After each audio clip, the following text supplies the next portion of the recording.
Here's part 1 in approximately 800 words, written in simple English with a third-person narrative. The wind howled across the rocky Cornwall coastline, pushing against the small cottage where Emma Williams lived. She was a marine biologist who had always been more comfortable with sea creatures than with people. Her life was quiet, predictable, and mostly lonely. That morning started like any other. Emma prepared her research notes, checked her equipment, and made a simple breakfast of toast and tea. The grey morning reflected her often monotonous existence. Little did she know that everything was about to change. While walking along the beach during her morning survey, Emma noticed something unusual near the rocky shoreline. At first, she thought it was driftwood or an abandoned piece of equipment. But as she moved closer, she realized it was a person, or something that looked like a person. The figure was wrapped in what seemed like a strange metallic blanket, barely moving. Emma's scientific curiosity mixed with her natural compassion. She approached carefully, her heart racing with a mixture of excitement and concern. As she got closer, she saw it was a young woman, pale and incredibly thin.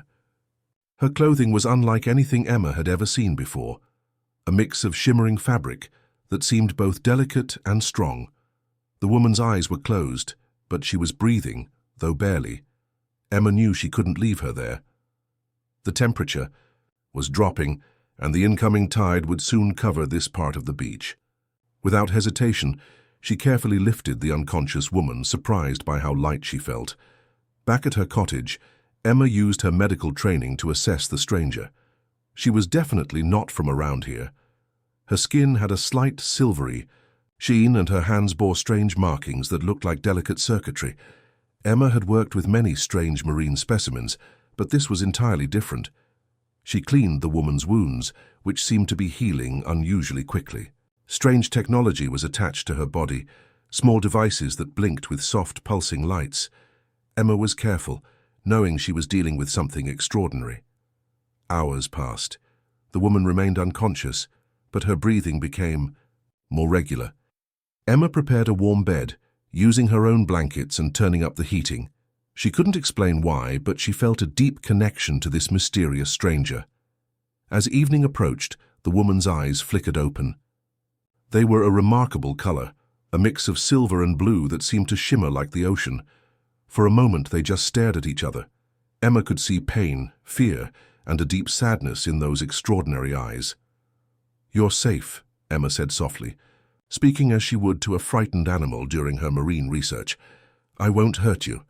The woman didn't speak, but her eyes told a story of immense loss.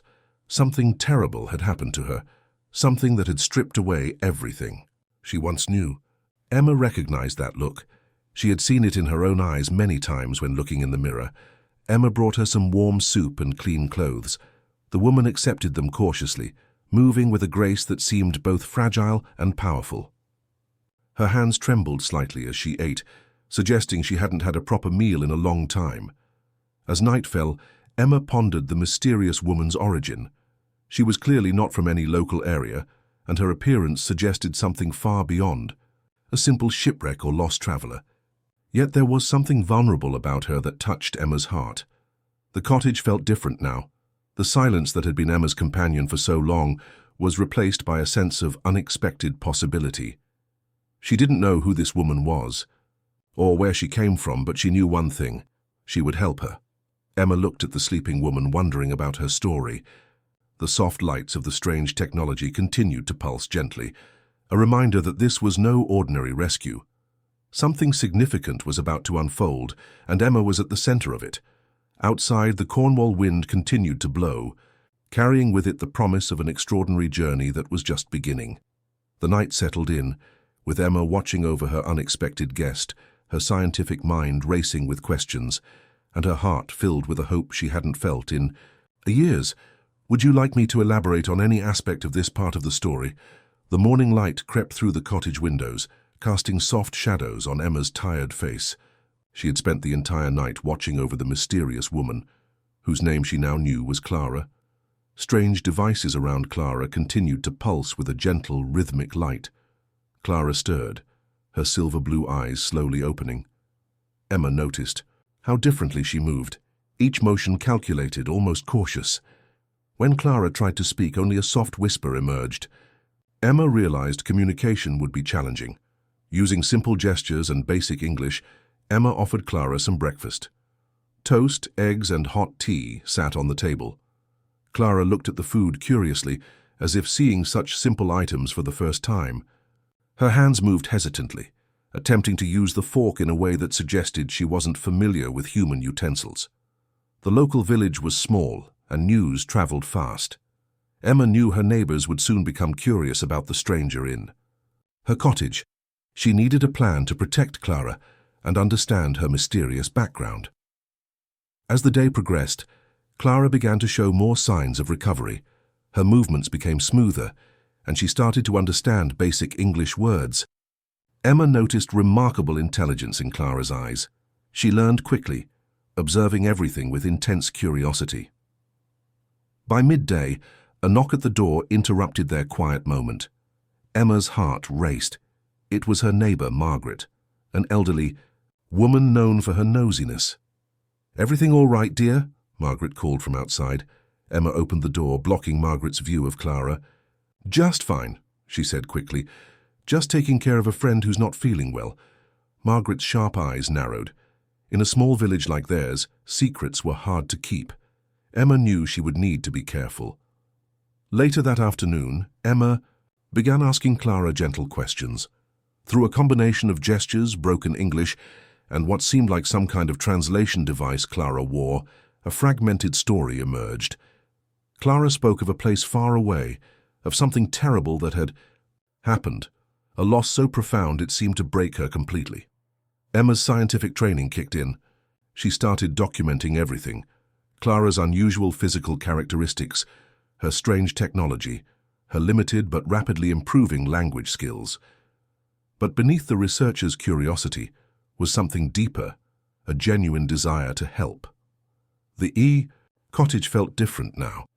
The loneliness that had defined Emma's life for years was suddenly replaced by an unexpected companionship. Clara wasn't just a mysterious stranger anymore, she was becoming something more. As evening approached, local fishermen began their usual gathering at the pub. Emma knew rumors would start spreading. Small villages like theirs didn't take kindly to strangers, especially those who looked different. Clara seemed to sense the growing tension. Her movements became more guarded, her eyes constantly scanning the room, checking potential escape routes. Emma realized Clara was used to being hunted or hidden. "You're safe here," Emma repeated several times, hoping Clara would understand. She made warm soup, prepared a comfortable bed, and tried to create an environment of complete safety. But safety was relative in a small village where everyone knew everyone else's business. Emma knew the questions would come. Who was Clara? Where did she come from? Why was she here? As night fell, Emma sat beside Clara, sharing a simple meal. Despite the language barrier, there was a connection, a mutual understanding of loss, of being different, of feeling alone in the world. The strange devices around Clara continued to pulse softly, a reminder that she was far from an ordinary guest. Something extraordinary was happening, and Emma was at the center of it. Outside, the Cornwall wind whispered against the cottage windows, carrying secrets and promises of a journey neither Emma nor Clara could yet understand. In that moment, between the warmth of the cottage and the cold uncertainty outside, two lost souls found an unexpected connection. Clara was no longer alone, and Emma had discovered a purpose beyond her scientific research. The night settled in, quiet and mysterious, holding the promise of an adventure that was just beginning to unfold. Would you like me to explain or elaborate on any part of this story section? The weeks passed, and Clara slowly began to integrate into Emma's quiet world. Her understanding of English improved dramatically, revealing glimpses of an incredible intelligence that both fascinated and surprised Emma. Emma worked as a marine researcher at the local coastal research center. To everyone's surprise, Clara began accompanying her, showing an unexpected talent for marine biology. Her observations were precise, her understanding of ocean ecosystems remarkably advanced. One cold morning, while collecting water samples, Clara made a breakthrough. She noticed a unique pattern in the plankton population that Emma had missed for months. Her keen eye and different perspective helped Emma solve a research problem she had been struggling with for years. The local research team was confused but impressed. Clara wore simple clothes now. Jeans, a warm sweater, her silver blue eyes constantly observing everything around her. She moved with a grace that was both elegant and slightly awkward, still adjusting to human ways. In the small coastal village, rumors continued to swirl. Who was this strange woman living with Emma? Some whispered about a foreign refugee, others suggested more mysterious origins. Clara remained unaware or unconcerned about their gossip. Emma's colleague, Dr. Robert Thompson, became particularly interested in Clara's unique abilities. During a research meeting, Clara explained complex marine ecosystem interactions using diagrams and observations that left the entire team speechless. "Where did you learn all this?" Robert asked, his scientific curiosity overwhelming his usual reserved nature. Clara's response was simple and honest. "I learned by watching, by understanding connections." Those words seemed to carry a deeper meaning than just marine research. Emma recognized them as a reflection of Clara's own journey of healing and understanding. Their relationship grew beyond researcher and assistant. Emma began teaching Clara about human customs, emotions, and daily life. Clara, in turn, shared fragments of her own mysterious past. Not through words, but through small gestures and occasional emotional glimpses, they discovered shared experiences of loneliness. Emma had always been an outsider in the small village, more comfortable with marine life than human interactions. Clara was completely displaced, having lost everything she once knew. Their evenings became a ritual of shared meals, research discussions, and quiet moments of understanding. Clara learned to cook simple English meals, her hands becoming more confident with each attempt. Emma watched her transformation with a mixture of scientific fascination and genuine affection. The local community slowly began to accept Clara. The fishermen who initially viewed her with suspicion now greeted her warmly at the village market. Children were particularly drawn to her unique way of seeing the world, asking countless questions about her observations. One particularly stormy evening, Clara opened up more than ever before. She spoke about loss, not just of a place, but of an entire way of life. Her words were carefully chosen, revealing pain without seeking pity. "Sometimes," she told Emma, "losing everything means you can create something new." Those words resonated deeply with Emma. She understood transformation, having dedicated her life to studying how marine ecosystems adapt and survive. Their connection grew stronger each day. Clara was no longer just a mysterious stranger, but a partner, a friend, someone who understood Emma in ways no one ever had before. The research center began recognizing Clara's contributions. What started as curiosity about a strange newcomer turned into genuine respect for her unique scientific perspective. As winter approached the Cornwall coast, Emma and Clara's bond became something extraordinary.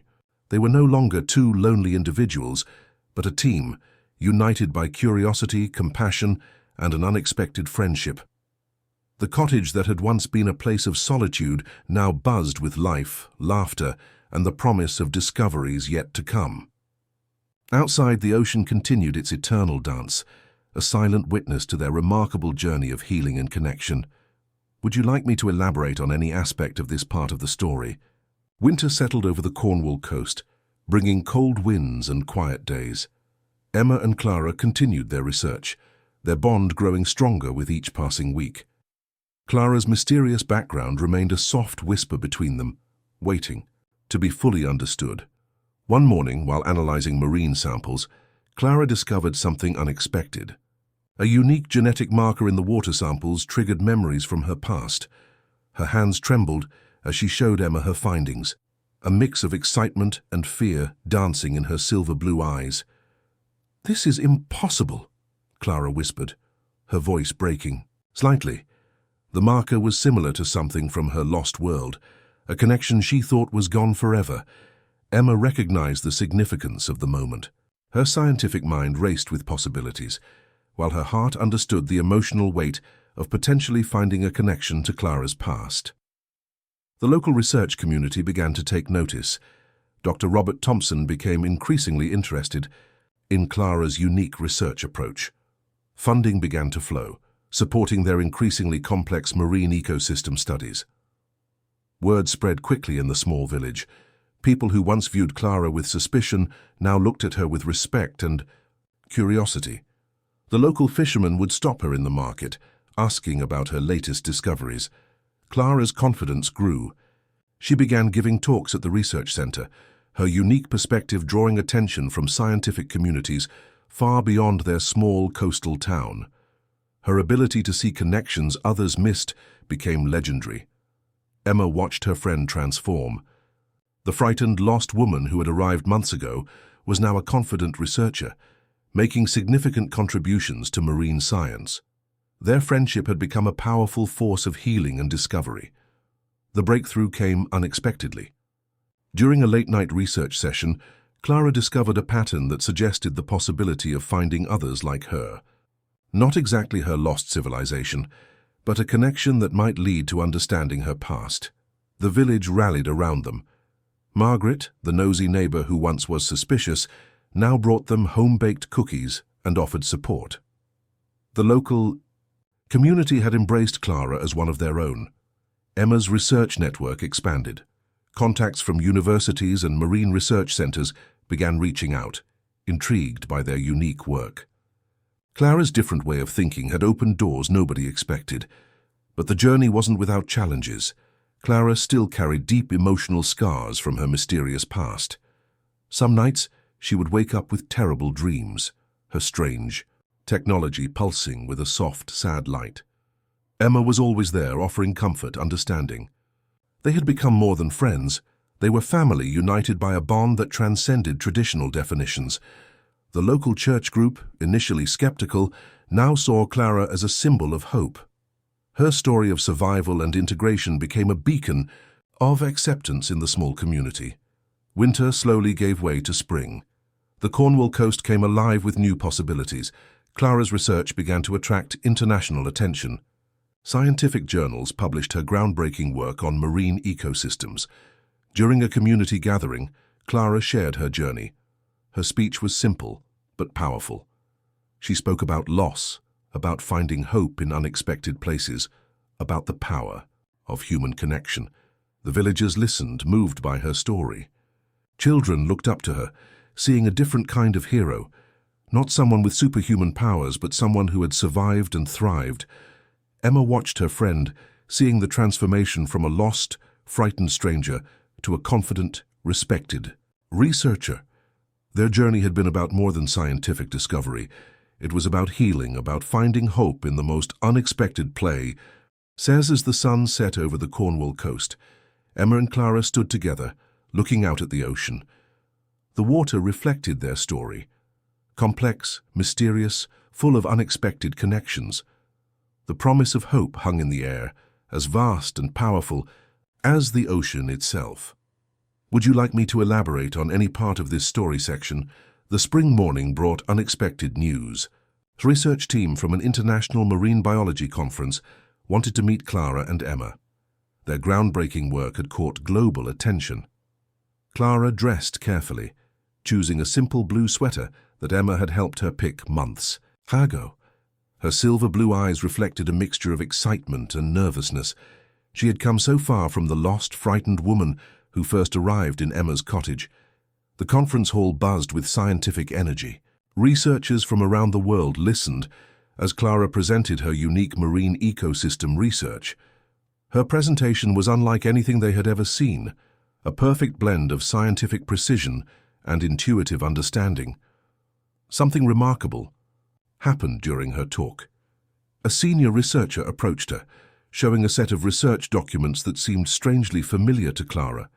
The markings, the way the data was organized, it reminded her of something from her past. Emma watched. From the side, her heart racing. She knew this moment was more than just a professional breakthrough. It was a potential connection to Clara's lost world.